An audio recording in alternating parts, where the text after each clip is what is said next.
Adolf Hitler, a name that echoes through history as the symbol of tyranny, war, and genocide. But how did he rise from poverty to absolute power in Nazi Germany? Born in 1889 in Austria, Hitler dreamed of being an artist. Rejected twice by art schools in Vienna, he lived in poverty before joining the German army in World War I. He served bravely, but Germany's defeat shattered him. After the war, Germany was humiliated by the Treaty of Versailles. People were angry, poor, and desperate. Hitler joined a small nationalist party, the Nazis, and soon became its leader, promising to restore Germany's pride. With fiery speeches and clever propaganda, Hitler blamed Jews, communists, and the democratic government for Germany's problems. When the Great Depression hit, millions turned to him for hope and direction. In 1933, Hitler was appointed chancellor. Weeks later, after a suspicious fire in the Reichstag building, he pushed laws that gave him total control. Democracy died overnight, and a dictatorship was born. Hitler's regime banned opposition, censored media, and began persecuting Jews and minorities. What followed was one of the darkest chapters in human history.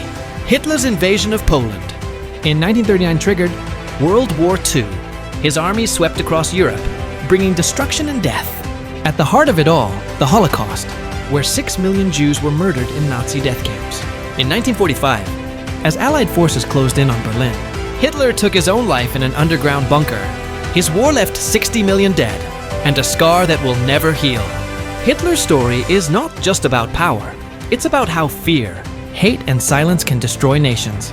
Remember history, so it's never repeated. April 30th, 1945, as Berlin burned, and the Third Reich crumbled. Adolf Hitler was hiding in a bunker beneath the city. With Soviet forces just blocks away, Hitler knew the end was near.